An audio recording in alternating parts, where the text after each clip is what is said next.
welcome to this week's episode of Thrive Podcast. We have Aaron Katz here, who I've known in the industry for a long time through several things we've done. Haven't had the opportunity to work with you yet, Aaron. Maybe one day we'll get that opportunity, but I do consider you an expert in this industry. But before we get involved, into this, who is Aaron Katz? Tell us who you are and kind of where you came from and why you're where you're at today. Give us a little story. Well, thanks, Dax, for the great intro, Dan. Happy to be here. And I'd love to tell you a little bit about myself and my story. It really starts being the child of immigrants. I'm a first-generation American on both sides of my family. On my dad's side, Russian, Polish Jews that came out of the Holocaust. Oh, wow. And lost a lot of family in the Holocaust, came to the United States as poor immigrants that didn't speak the language, and through hard work and perseverance ultimately led, I guess, the American dream by finding success, by owning and operating businesses and being entrepreneurs. Wow. Yeah. My grandparents with a dry cleaning first and then a formal wear business where they rented tuxedos and things like that to people. And my dad found great success eventually after a few businesses that didn't really take off, but eventually in the bedding industry. Mm-hmm. And that's where I grew up on the East Coast in the Washington, D.C. area. At his feet. And when I was a child, my parents divorced when I was very young. My mom's from England. I said I was a first-generation American on both sides. And when I was young, my parents had divorced, and my father was still launching businesses. He had a carpet business, and then, as I said, he got involved in the mattress business. And when I would have him, he would generally be working 7 days a week trying to launch these businesses. So I would be with him in these stores, and eventually he found great success in the mattress industry. And then growing up, I did every job that you could do in and around the mattress industry, from tying mattresses on cars and stocking stores and working in the warehouse and doing accounting in the back offices in the summers and learning that skill set, to eventually rising up to the sales floor when I got to be 19. And these were hard commission sales floors. There was no fluff there. I was working with a lot of old warhorse salesmen. But it's an important lesson to learn for anybody growing up. Oh, yeah. It was great. I think my dad, not coming from a lot, wanted to make sure that even though I grew up with luxuries that he didn't, especially once him and my family came into some success through their own hard work, he wanted to make sure that I understood the value of hard work and retain that kind of background and that work ethic. So that's a little bit about me growing up, and took that sales background, eventually came into the bedding industry myself with a different company, and that's eventually what drove me down here to Texas back in the early to mid-'90s, was a company called Mattress Giant that I was an original partner in. A lot of people that are longtime Texans might remember Mattress Giant. Eventually, we were singing the commercial earlier. Ooh-ah, okay, ooh-ah, yeah. And we sold that company, our interest in that company, out in the late 90s, and then it turned over many times after that and was eventually bought out by mattress firms. So you won't see any Mattress Giants out there anymore. But that's a little bit about my story, and had some other businesses over the years, some successful, some not so successful. Like to think that I learned lessons from the ones that were not so successful, and were able to carry them into the multifamily industry, which I first moved into around 2011.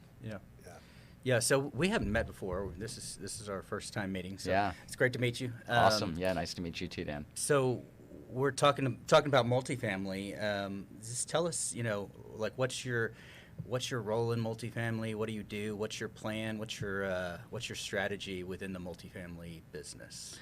Sure. Well, when I came in, having owned businesses, I felt that I understood the general concepts of how successful businesses are run. But what I lacked at that time was the industry-specific knowledge around the multifamily industry. So I sought that from mentors, and I was able to take my business background and knowing how to, I think, work successfully with people and teams of people and to align them for a common goal, and then learn that industry-specific knowledge. So that's my role here. I like to think that I'm a really good big picture guy, Yep. and I can bring the different pieces of the puzzle together and find people that maybe have complementary strengths to me rather than just being clones of myself.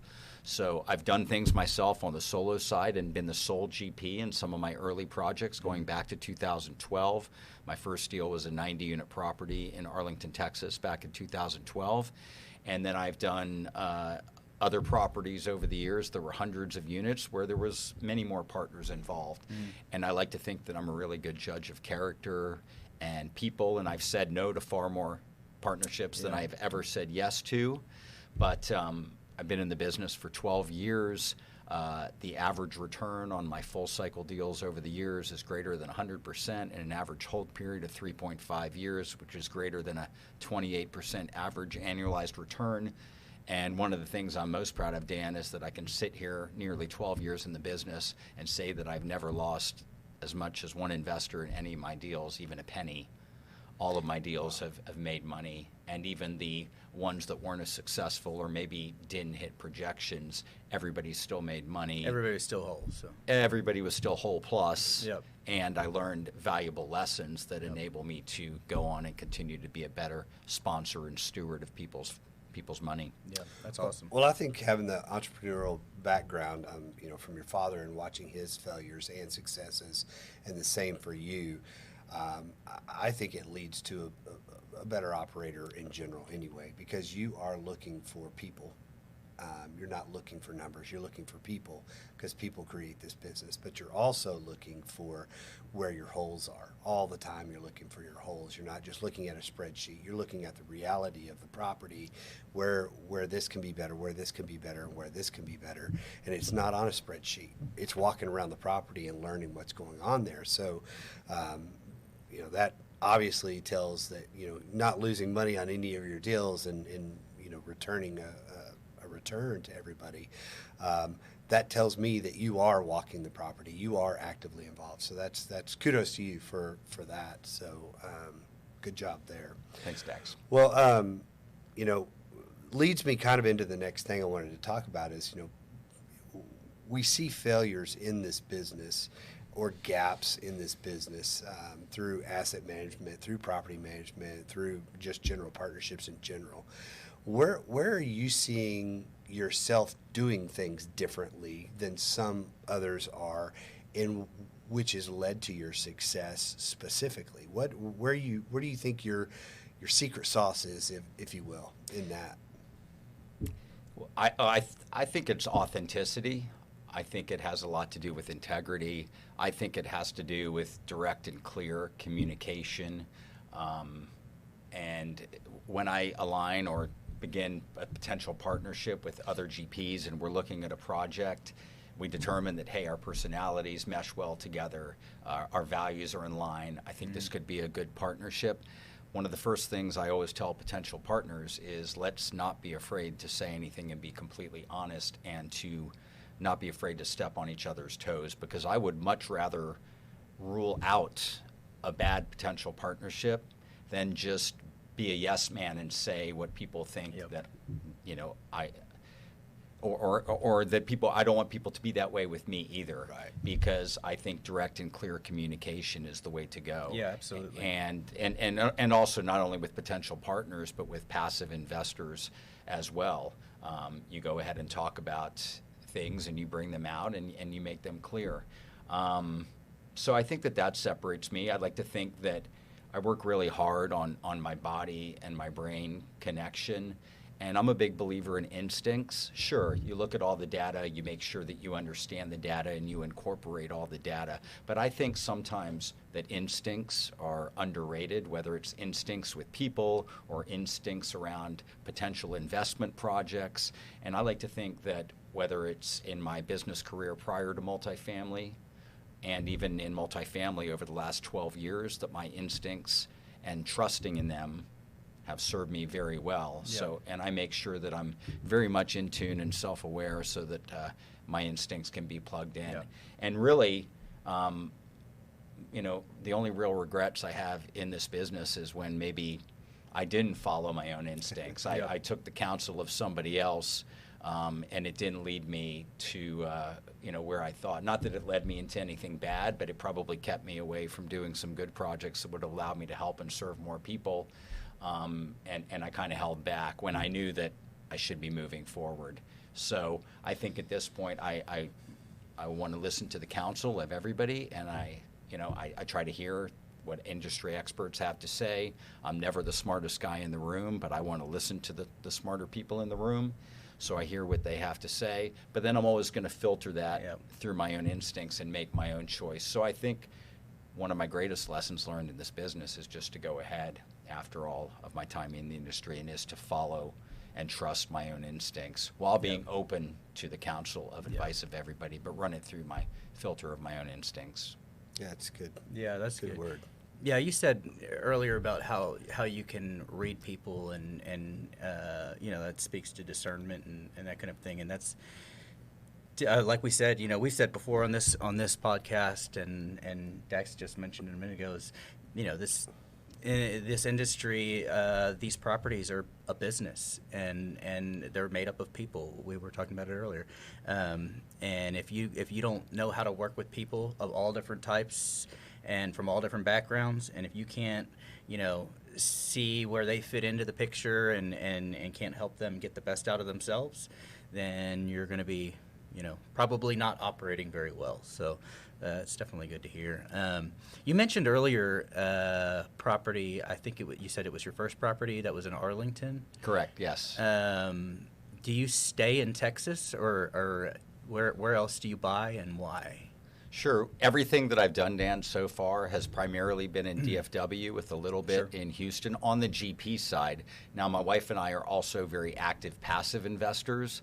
I'm bullish about multifamily. Yeah. I believe in it, and I put my money where my mouth is in terms of investing in multifamily. And if it's not putting my money into my own projects that I'm leading or co-leading, it's generally investing with other respected sponsors and syndicators in their own projects. And obviously, I found a few that I really like, and in using my own instincts, going back to that, kind of rule out the ones that I don't feel. And there's been some challenges in the industry the last couple of years, and I'm really proud that none of my current projects, sure, there's been some operational challenges, but we're going to get out to the other side, and everybody's going to make money, and I think can do very well on my current deals. Proud to say that haven't had a capital call, and I'm also proud to say that, and we're very actively, passively involved, that none of our passive investments have issued a capital call yet too. Wow. So I like to think that comes back to kind of, trusting my instincts again, and being able to, to look at projects with the big picture in mind. So with that, is there a parameter that you invest in on passive and in the GP side? I mean, are you looking for great value add properties? Are you looking for pretty stable? Where's your parameter in that arena? No, if there's a good story, I like a value add property. I'm generally not investing for cash flow. I'm looking at the overall total return and the story arc long-term appreciation of a property. Sure, cash flow is fantastic, but and we, even on my own projects, you're going to look and underwrite them for cash flow, and you certainly hope that they perform at that level. But I always tell people, if you're investing in a project and you're expecting to live off of the cash flow, then don't invest. Because at the end of the goal, I'm looking at that project in totality, and I want to make it successful for my investors. My goal is to hit or exceed that total return.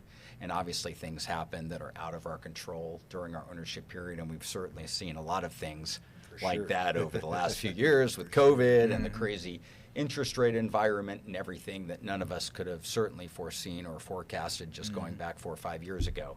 So those things come in and impact cash flow during ownership. But a skilled operator is going to work with his partners and look at all solutions and be able to thoughtfully respond to the different challenges that might arise during ownership.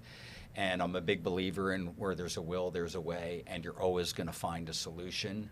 And I think that separates that thoughtful response, I think, is what separates the the sponsors that are going to come out the other side and be okay from, maybe some of the horror stories that, people are hearing now, which are certainly not the majority of what's going on in the industry, although I do think some of those are going to create great opportunity in 24, and we can talk about some of that. But I think that separates that ability to thoughtfully respond and look at different options. And certainly, like you said, Dan, work with your different team members when things are a little bit more stressful and tense, and everything is not just appreciating and everything is riding up as it did for, many years in the business. Yeah. Yeah, you definitely can't sleep at the wheel and be successful in this business, in this market today. So, that's going to take us into being better and dial in our processes to be better next year and the years after. So, for sure, I see that happening. So, if you're a new person that's looking at the investment of multifamily today, kind of what's your story to them? How would you guide them on investing? And of course, we'll talk about how they can get in touch with you and do that, and we'll go there. But what is your story to them? Is multifamily a good investment today? Is it, where is it at, and how would you tell them and create a story to them that yes, this is the place to go? Yeah, sure. I think multifamily is still a fantastic investment today. And I know you said you're going to put up the information later, but I just launched a new website, aaronkatzapartmentinvesting.com. And to that point, anybody that's watching this podcast can go to that website right now and download a 15-page report on top 7 reasons why multifamily investing is a solid investment. So, that's great. and get a lot more information right there than we're ever going to be able to cover right now. But as I said, yeah, I think multifamily is still a great investment. I think it outperforms certainly a lot of other conventional investments.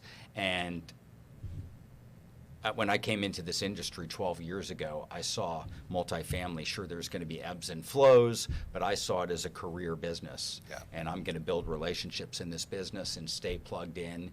The key is just staying on top of the information, because that changes, right? How we do business now is different. So I'm always seeking to attend events and invest in my own education to stay on top of the latest. But I think multifamily is a tremendous vehicle. As I said, that's primarily where I invest all of our money. And if it's not into my own projects, it's into other sponsors' projects.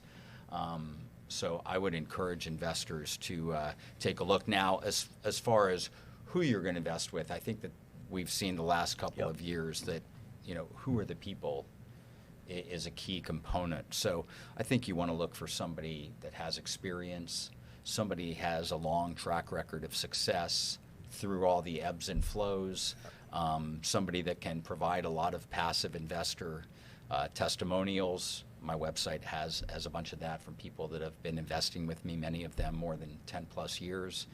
And just kind of learning who has a good reputation, who puts the interests of their passive investors and aligns them with their own. Yeah. And that's what I do. I win in deals when my investors win. I don't structure them in ways that I win if they don't also win. And that's very important to me. I want us to win together.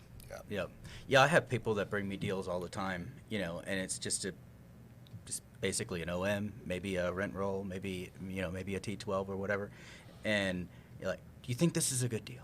I'm like, it's a very loaded question, but we can get so much more information right now sitting in front of you as to whether your deals are going to succeed or not than we can by looking at any deal sheet, any OM or anything. So appreciate you sitting down and talking to us about it, because that's how it comes down to the people and who's operating it. And if you can let everybody know how you operate, then that's so much better than telling them, hey, I'm going to make you this much money, because Yeah, sure. And there are a lot of good people in this business. I also think that in the last few years, maybe some people that, and we want to keep things positive here, but some people that maybe aren't good business people or are bad actors, and I've dealt with some of them in contractual negotiations, people that don't operate with integrity, did come into the industry. And I just want to put myself out there as somebody that has honesty and integrity so that people can connect with me. And just I caution people to have your guard up and, find the good people in the industry. And those people, they may experience success for a while, but usually they burn themselves out of the industry because brokers won't want to deal with them anymore, or things catch up to people. Communication is key in this business, in my opinion, right? When things are good, communication needs to be there. When things are bad, communication needs to be there. And I think in the last couple of years, we've seen communication really take a back seat to, I'm just working trying to save this deal or do that, when that may be the case, but you just need to communicate, because when you don't communicate, it creates uncertainty, right? And so, that's my thing, is when you're looking to vet or see if you want to invest with somebody, ask for references and check the references and say, how do they communicate? Are they a good communicator? And it tells you a lot about a person and how they're going to operate the business. So that's always my stance. 100%. Absolutely, Dex. Yeah, so we address on this show all the time, the negatives and the problems and industry issues and stuff. But we try, we always say that's not our focus. We know it's there. We know the problems. Everybody knows what the problems are. But we talk about the solutions and the positive things in the industry, because that's more important, right? So where do you see, even in the next 12 to 24 months, where do you see the industry headed? Where do you see, things going?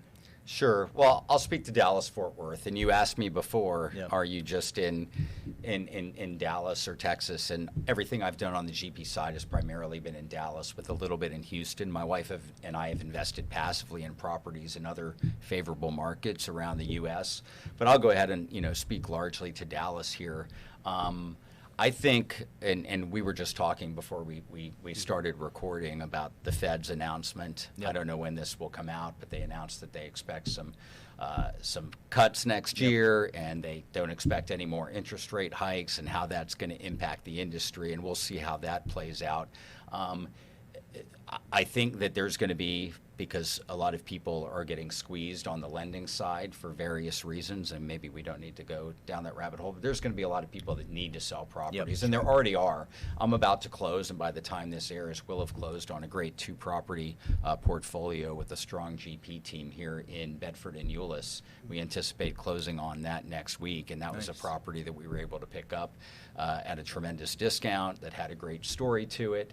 And obviously it's a challenge closing a deal this year, but I expect to see many more opportunities coming down the pike in 2024, and I want myself and my passive investors to be ready to take advantage of those.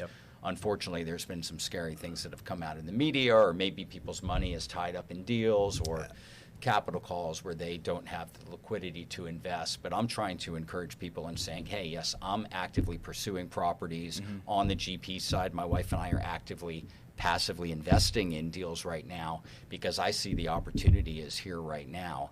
And the last couple of years, in 21 and 22, I was extremely cautious when everybody was willing and wanting to invest.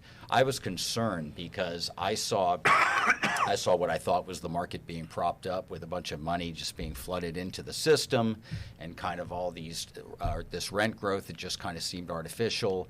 People were paying at the absolute top of the market. There was multiple offers. And I was just concerned. I said, and maybe 15 things had to land right for the deal to be successful. So I bought a couple deals over the last few years, but I made sure that we bought at a good basis and the deal had a really good story, and that I was a big believer in it. So I was very cautious and kind of skittish the last couple years. And now a lot of people are being cautious, and it's kind of like the Warren Buffett quote, right? Now I see the opportunity, and the challenge is just convincing people to say, no, let's take advantage now when we can buy deals at a 30% discount over where we could before. And in 24, there could still be some challenges. Everybody's buying them. And you mentioned, Dan, like, where do I see it going in 24? Well, there might still be some operational challenges, but we don't forecast these deals on a 1-year life cycle.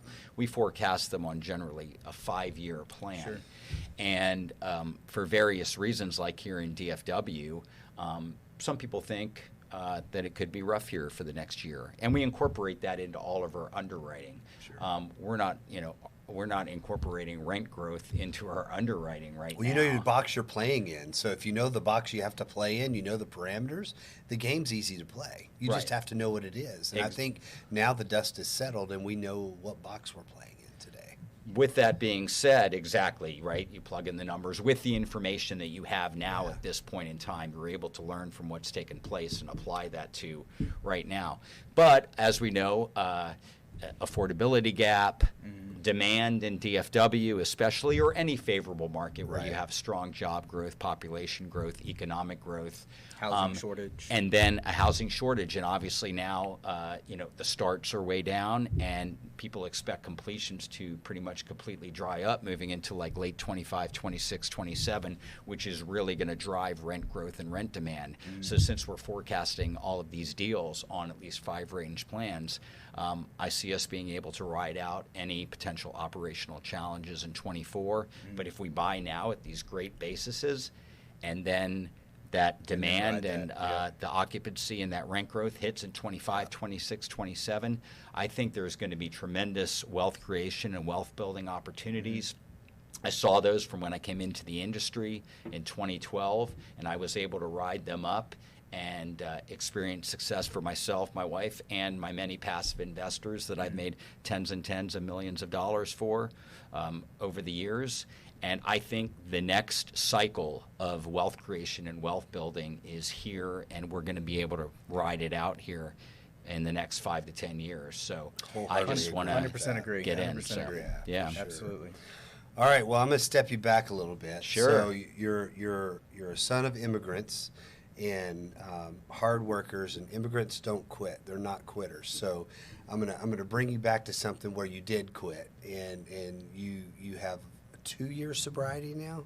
Yeah, just I hit about 1,000 days a few weeks back, and I'll be hitting 3 years coming up in March. I think it's super cool, super honorable, and a lot of people in this industry you see are at these events and do this and do that, and just to see you hold your story and be able to hold true. I'm sure it hadn't always been easy for you, but congratulations on that. And I feel like I can't have this interview without talking about that with you and what that means to you and what it meant to you when you did it.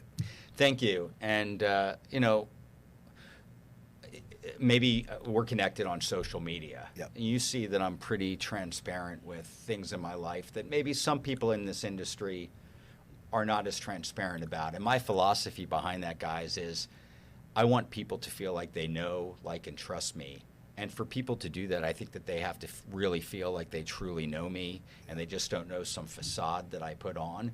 So I put some stuff out there that kind of makes me feel vulnerable and naked sometimes, but I feel like, you know what? If it's going to help somebody else, then it's worth it. And it's going to help them to connect and really know me. So I've been pretty transparent about my sobriety journey, or maybe just overall health journey. I made a lot of changes this year in the way that I ate.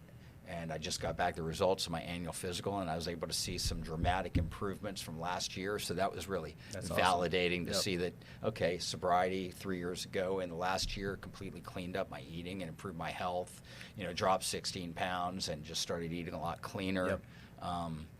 So, I just want to spread that positivity and have people know me. Yeah, that's awesome. That's so cool that you say so that you know somebody you know, like, and trust. That's like a saying of mine that when I'm encouraging people to seek out good partners, when anytime I'm talking about evaluating whether an operator is somebody you want to work with, whatever, I say make sure it's somebody you know, like, and trust. That's just kind of but yeah, I think that's awesome.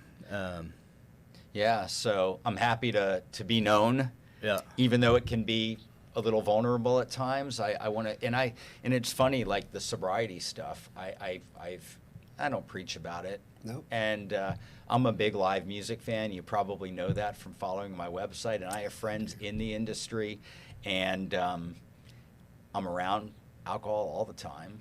and I'm fine with that. And I love drinkers. I'm just personally choosing not to drink. But one thing that's been interesting is in putting out my story publicly is how many people, and a lot of people here and even in the real estate space, that have reached out to me confidentially and behind the scenes and said, hey, I wanted to talk to you about that because, I have my own concerns. That's right.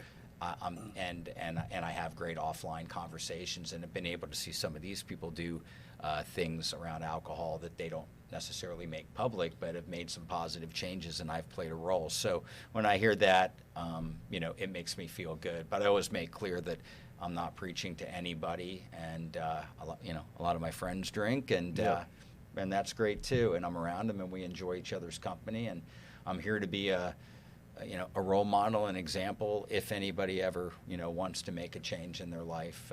And I'm here to be an open book for anybody if I can bring benefit to them in that area. So that's cool.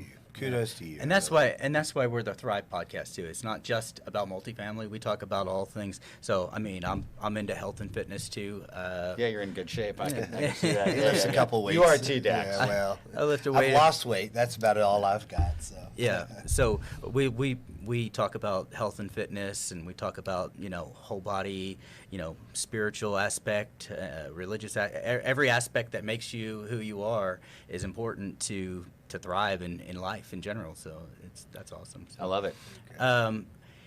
We want to give you a shot to talk about how people can get in touch with you before we end. But what's the best way? We'll put everything up as far as your website and contact information and all that. But what do you want to close out with and tell everybody that's watching?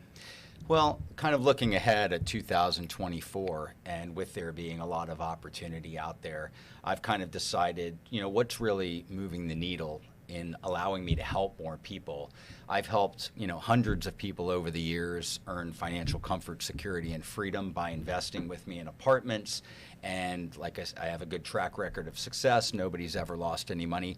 But I want to help a lot more people. And I want to see people come in off the sidelines right now and take advantage of the great opportunities that are right here, right now, and are going to be coming down the pike in more abundance in 2024.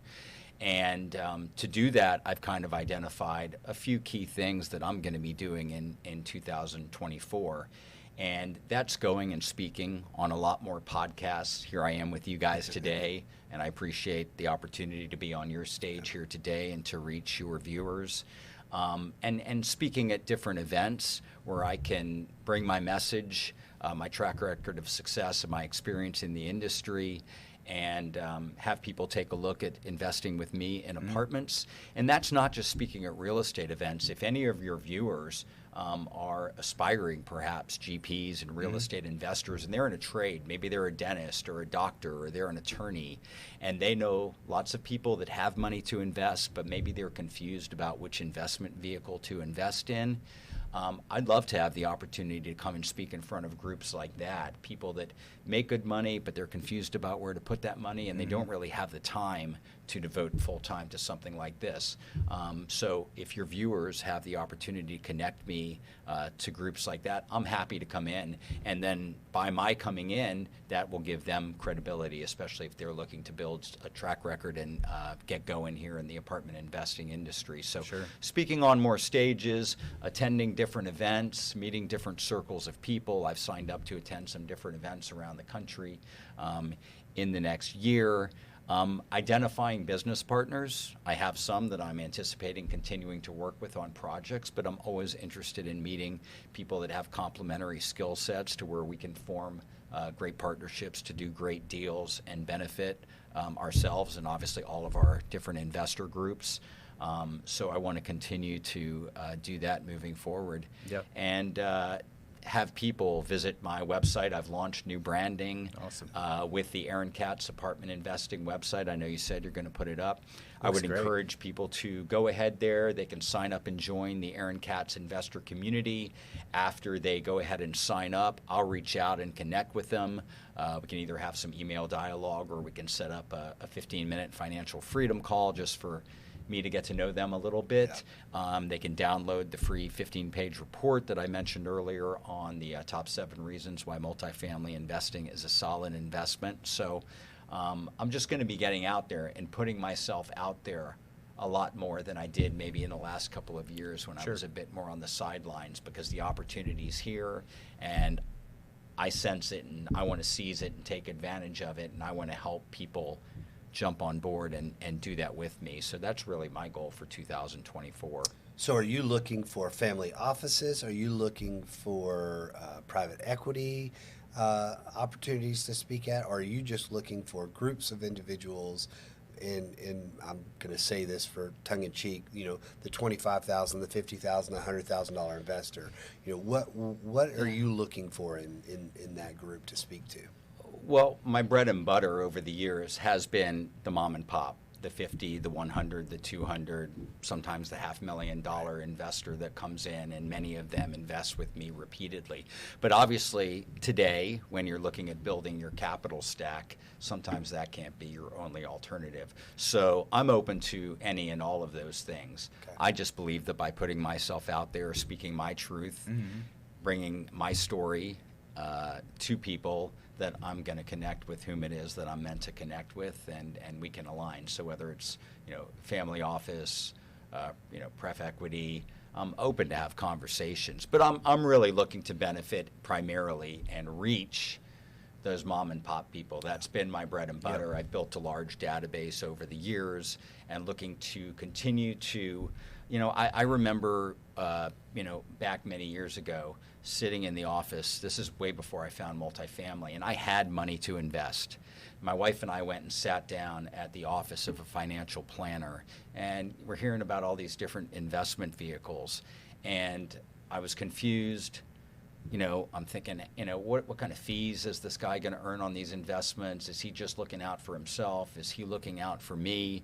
And I said, there's got to be a better way. And then shortly after that was when I found multifamily investing, and I want to think that that is the vehicle and the way for people to go. So for those people that might be confused, I would encourage them to take a look at apartment investing in general if they already aren't, and to take a look and consider me as somebody that they could trust, that will guide them and be a good steward of their money based on my track record of experience and proven investor testimonials, et cetera. And they'll be able to see all of that at aaronkatz@apartmentinvesting.com and join the investor community and hopefully go on this great ride of opportunity with me. It's coming. It's coming for Awesome. sure. Yeah. So we're excited. Well, thanks a lot for coming on. We really appreciate your time. We appreciate your wisdom and knowledge, and good talking to you. Yeah, sure. Great to meet you, Dan. Thanks, Dax. Good Yeah. to continue and build this relationship. And 100%. anybody that watched us today, thank you for watching. And thanks, guys. Appreciate it.